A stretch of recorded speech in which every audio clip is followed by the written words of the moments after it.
And welcome back to Deck Building. I am your host, Demo, and these are 10 cards that are going to make your opponents skip their phases. Very niche topic, of course, but can be really important. I like to make videos like this once in a while because, of course, in the deck building process, it can be really important to know that cards like this exist if you are trying to do those specific things. There could be a lot of reasons why you might want these cards, whether it be for the deck building process or just in a commander game in general. So let's get started. Coming in at number 10, Moment of Silence, and I'm going to start out with the stuff that is skipping combat. There's actually quite a bit. This guy here is a one-shot. One white mana instant. Target player skips their next combat phase this turn. That is it. That is all. Not much. I actually did not even know this card existed until I started doing the research for this video. I will point out, though, there are situations, because this says target player skips their next combat phase this turn, where you could shut down an infinite combat phase scenario, like with Combat Celebrant or with Godo, right? This will help there. Does that happen very often? Not really. Maybe if you're playing against your opponent's Godo deck, or maybe even their Narset deck, that might come up. Are you going to want to put this in your deck for that reason? Probably not. It is a card that will make your opponents skip their next combat, though. A more viable version here, coming in at number 9, Blinding Angel, 3 white angel, 2/4 with flying. When it deals combat damage to a player, that player skips their next combat phase. So, of course, you can just repeatedly do this every turn. If you're playing against a particular deck, like maybe a Xenagos deck, right? There's a deck that you got lots of big, nasty ground beaters that are coming in. He's likely not going to have any blockers for your Blinding Angel. This could be a way to just permanently shut him down. The deck's not going to be doing a whole lot if they don't have access to their combat phase, right? So you fly in with your Blinding Angel, get in for damage, that person has to skip their next combat phase, and their deck is not going to be doing a whole lot until they get your Blinding Angel off the battlefield. Another interesting one that skips combat that a lot of people might not be aware of, Reverent Patriarch. This is actually a black card. 5 and a black spirit, 4/3. When it enters the battlefield, if white was spent to cast it, target player skips their next combat phase, and it also can't be blocked. So this is another way. I guess you have to be in white here as well. So a black-white card that will make your opponent skip their next combat phase. It is an ETB, but of course the white that has to be spent to cast it means that just blinking this won't do anything. You have to pay that white. So I guess you could get into some shenanigans here. If you keep picking this up and recasting it, you could make someone repeatedly skip their combat phases. How often are you going to be doing that? I don't know.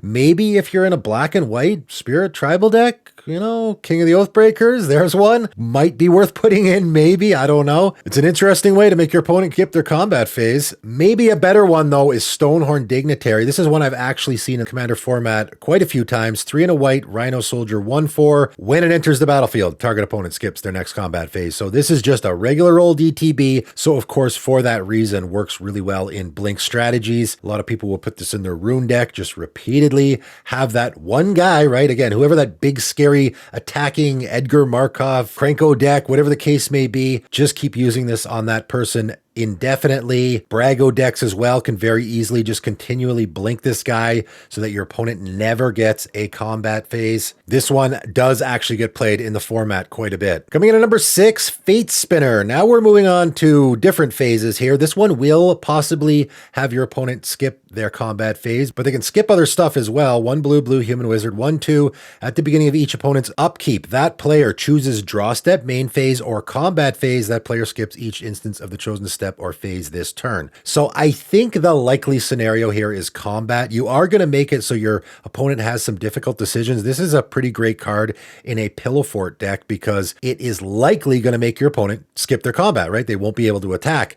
Do they want to skip their draw step? Likely not, right? Because they won't be drawing a card that turn, and they probably don't want to skip their main phase because they can't cast spells or play lands. In fact, main phase is the least likely scenario here, and then probably draw step, and then probably combat, right? So combat is usually the one that's going to get picked here, unless they really want to attack, and then they probably will skip their draw step. I'm not sure the exact deck you play this in. This is a card that I see in the Commander format from time to time. It's played in the Commander format for a long time. It is a good card. I don't know exactly where you would play it, but is a card you could chuck into any Commander deck, and you'll be getting lots of value out of because it only hits your opponents. Coming in at number 5, Eon Hub, and now we're skipping our upkeeps. I believe this is the only card in the entire game of Magic that will make players skip their upkeeps. So it's just a 5-mana artifact. Players skip their upkeep steps. That is all. And this one is getting really specific in what it's doing. Where do you specifically want this? I guess if you had a commander that had a really bad drawback as an upkeep, right? Typically on your upkeep, you get a lot of triggers that either they're good things, and a lot of commanders, of course, have really good upkeep triggers, but there are some commanders that have bad upkeep triggers where you might want to shut it off. Is there any other reason to play this card? It certainly is not a card that gets played a ton in the commander format, is very niche. Why do you want to be skipping upkeeps, right? Maybe you want to skip your own,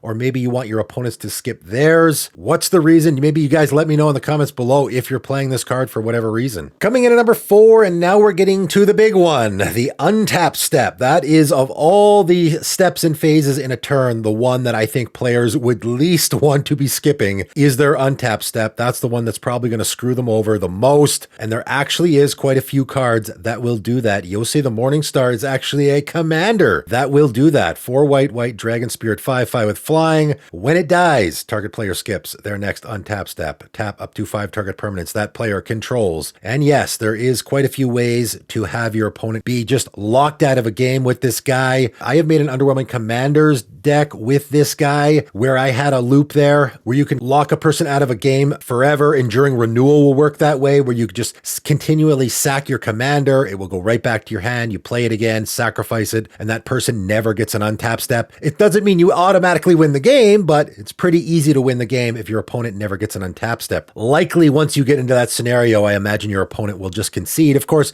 you have to get into a situation where you only have one opponent left before you want to start doing that, because it is certainly going to make you the arch enemy, but being in the arch enemy when you're the only opponent left is not that big of a deal because you're already in that situation, right? I've put Yosei in the 99 decks as well, where maybe I just want dies triggers, just locking down that one guy. You're essentially making someone skip their turn because you're going to tap down anything they have untapped and then they don't get to untap anything. So essentially their turn becomes I draw on my draw step and then I pass turn, right? That's essentially all they're going to do. Maybe they get to play a land. It can be pretty devastating. Next up, Brine Elemental. And again, this is one that I have seen, there's a couple combos that we can get into here with some of these cards, right? 4 blue, elemental 5/4, morph 5 blue. So the morph cost is actually more than the actual casting cost. And of course, the reason why is because of the ability here. When Brine Elemental is turned face up, each opponent skips their next untap step. So this will make all of your opponents skip their next untap step, which can be really, really good. And again, if you can get into some shenanigans here, maybe you can keep flipping this over, flipping it back, and have it so that all of your opponents are skipping their untap steps for the rest of the game,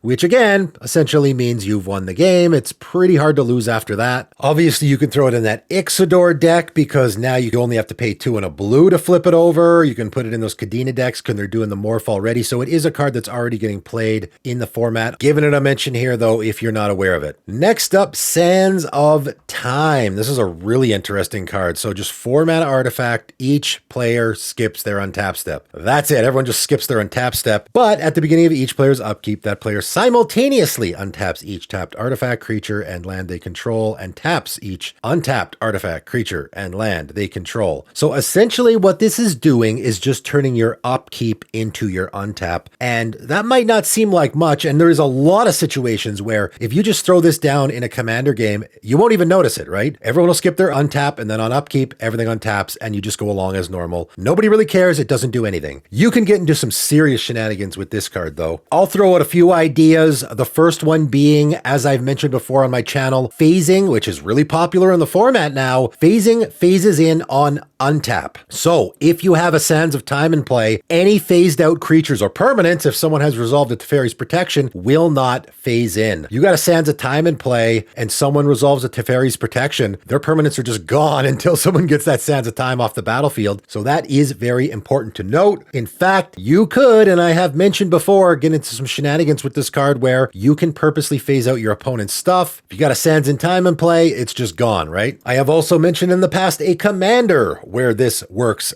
really, really well. Tanos Urza's Apprentice, a criminally underplayed commander in the format, I believe, which copies an activated or triggered ability of an artifact you control. And of course, Sands of Time has a triggered ability at the beginning of each upkeep. So on your turn, when this triggers, you activate your Tanos, copying the ability, so you're essentially getting 2 untaps. And of course, when the first one resolves, your commander will untap again. And so all you need to do is activate the ability again and tap down any other lands or mana rocks you have, and you essentially get infinite mana on your upkeep. What can you do with that? I don't know. It is a really neat combo in that deck though, and it's also a really neat and unique card. Coming in at number 1, of course, is the granddaddy of them all, and one of the most hated cards in the entire format, Stasis, 1 in a blue enchantment. Players skip their untap steps.